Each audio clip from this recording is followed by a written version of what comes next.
Hello everyone, and welcome back to Kentucky Garden Gal. This is Nancy. This morning my husband and I were sitting on the front porch having coffee, and he said, "Honey, when was the last time you made a YouTube video?" And I thought about it. I went and looked, and it was 51 days ago. Guys, I am so sorry. We have been so busy. One of the things that we have been so busy with is watering our garden. We, as most of you did, experienced just a very harsh drought. And we were watering daily. We were deep watering daily, just to try to keep our plants alive. So we are now into fall. We've just gotten into fall, so this is what my fall garden looks like. And today's video is fall cleanup and transitioning your gardens from one season to the next, and I'll show you what I have done.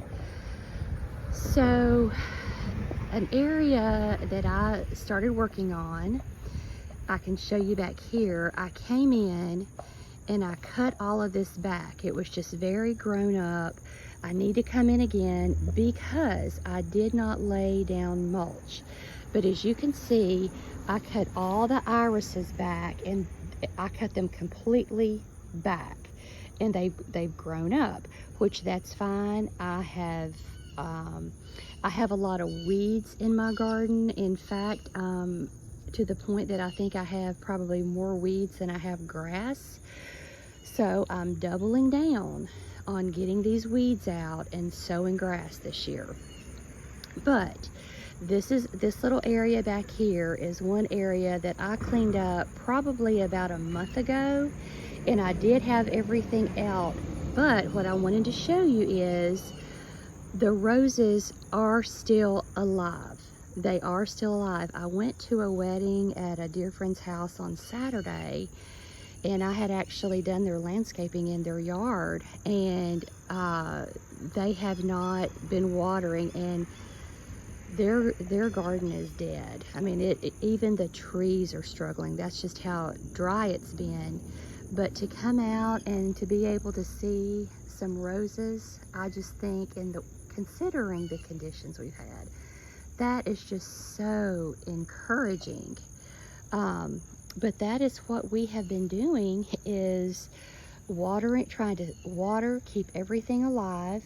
And then we have been at our farm in East Tennessee and just made so much progress there. So this is, we're going to talk about the fall cleanup and the transitioning, because I'll show you different areas that I've worked on. So this, I simply went in earlier, cut everything back, trying to pull these horrible weeds, and still have work to do. I'll have to come back, redo this. It won't be as hard as it was, but then I need to put down mulch to keep things from growing. So this area was cleaned up, like I said, about a month ago. You see you see where it comes back. Now, I know that a lot of you are thinking, no, don't cut stuff back, leave it for the migrating pollinators. But I don't really cut anything back, and you can see, gosh, this area right here, we literally have only been trying to keep the rose bushes alive, and we've barely been able to do that. But up here, I added just a small fall touch. Purchased some mums. I had these planters and I simply spray painted them. So added in just a little fall touch there. Added in some flowers up here. So late summer, I began replacing some plants that didn't look very good, and adding in more fall colors, like all of this was added in. And I did refresh this. So we put these in, some more over here. So just slowly but surely transitioning, cleaning up and transitioning is what we're doing right now. This is our back porch. So you can see I added some mums back here, and all of this will be going in the greenhouse for the winter.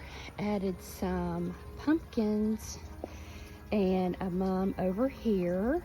So I'm really watching the temperature. There's you know, things that I'll take in. I won't let it get lower than 50 degrees, and then definitely, you know, 40 degrees. Everything that is tropical has to go in. But these are still just blooming their little heads off. They are so pretty. And let me go around. This is the ugly backside. Let me show you these dahlias. They have bloomed their little heads off. Now, I do not have them staked properly. I did try, I failed, I didn't do it well enough, but this is one thing that has really thrived, has been these dahlias, and they have just been gorgeous. So as you can see, I've come in, I've cut back some hostas, the daylilies there, I'll have to get those out, another hosta. These Mandan villas that we purchased, they have just done so well. They've really done well, and we will cut these back and put them in the greenhouse, and I will have to put heat in there over the winter. And you can see these here.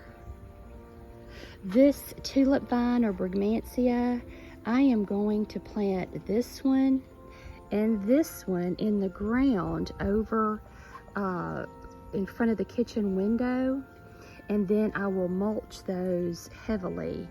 But when I do that, I'm also going to take cuttings from every one of these so that I can have new starts.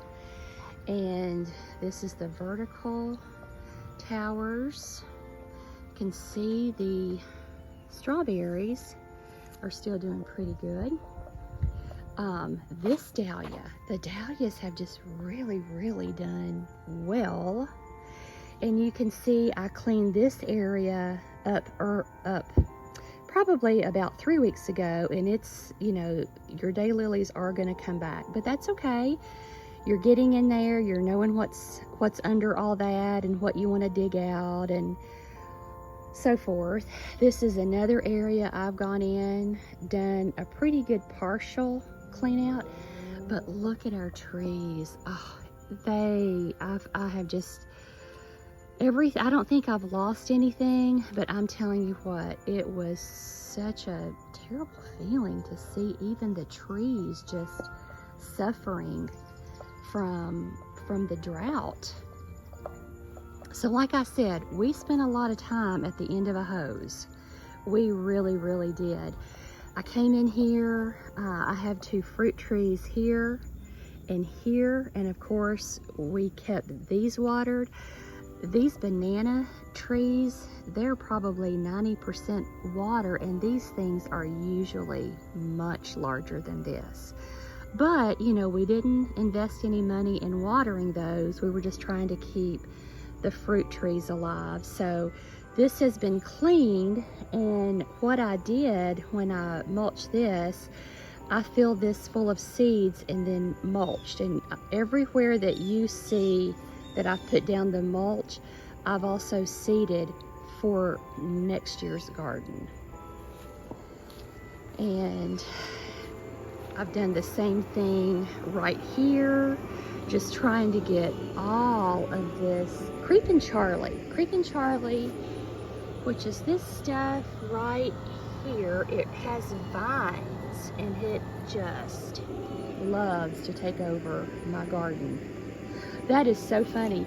I put out some sunflower seeds for the birds. It rained on it, and look, they've sprouted. Those have actually sprouted. That is funny. But you can see what I've cleaned up. When I weeded all of this, I've come back and I've reseeded it with just things from my own garden. Didn't spend any money other than for the mulch, and then of course I have my time in it, but I have all of this reseeded for next year. Now you see this is what it did look like. So you can tell, I mean, you can tell a big difference in what's been done and what hasn't. And I just come out and take my time and, you know, try to really examine my plants and make sure everything's healthy. So that's what I've been doing in this area. More cleanup back here. I got these irises cut down here, got all of this cleaned out, and then sort of transitioned the chicken coop to fall. So just some things that I had, didn't spend any money, just hung those up, cutting some herbs. Here I have seeds planted, and look, they're already coming up. Those are seeds that I planted that have already started coming up once we got all of the rain. But I keep going back to, for a little over 2 months, we were just in survival mode. We were just trying to keep what we had from dying and losing everything. So that's what we did. We were able to do it. I don't think I've lost anything that I can think of. So I wouldn't say, you know, this is the end of summer or end of fall now.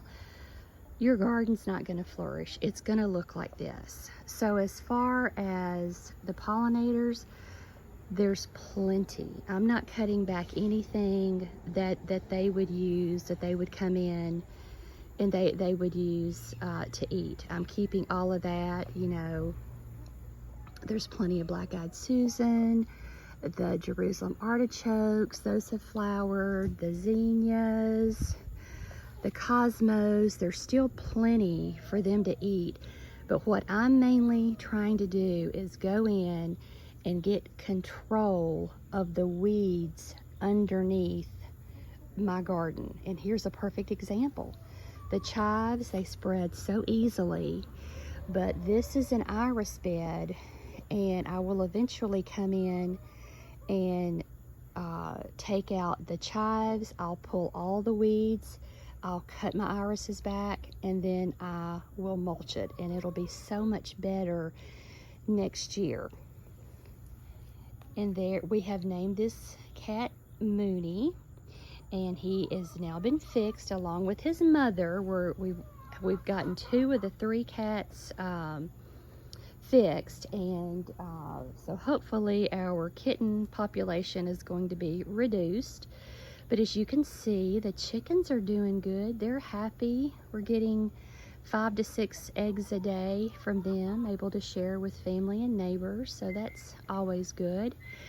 But before we end up this or close out this video, I want to walk around and show you our trees that we're taking to the farm in November to plant. So we are back here looking at the trees that I picked up from the conservation office earlier this spring, and they are just doing wonderful. These are all first year trees, and look at this.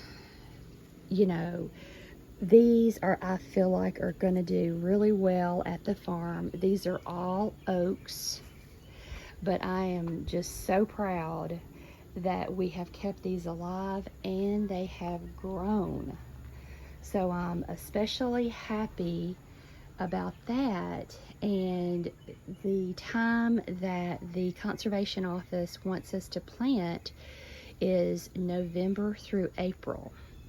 So we have everything ready to go that we can go up in November and get the trees in the ground for the buffer that they've asked us to place to keep the erosion from happening. Our fence will be going up. Our interior pastures will be going up for the cattle. That's already set in place. We have water back at our house again. We have not had water since 2022 in the house. So that has made it really, really difficult for us to be at the farm. But we now have all of that fixed. Everything is in place, and we've started cleaning out our barn, and we are going to be able to save it. We didn't know if it was salvageable or if we had to tear it down. It's been determined that we can save it, so we're currently also working on that, and it just feels so good to be getting some of these huge projects done, both here at my house and then at the farm. So I hope that you have enjoyed this video. I hope you've learned something. I hope that you see you can do fall cleanup and just really concentrate on your weeds, and then reseeding your own flower beds from your own flowers, and still have plenty of plant material left for the pollinators. So I will say goodbye, and I will see you in the next video.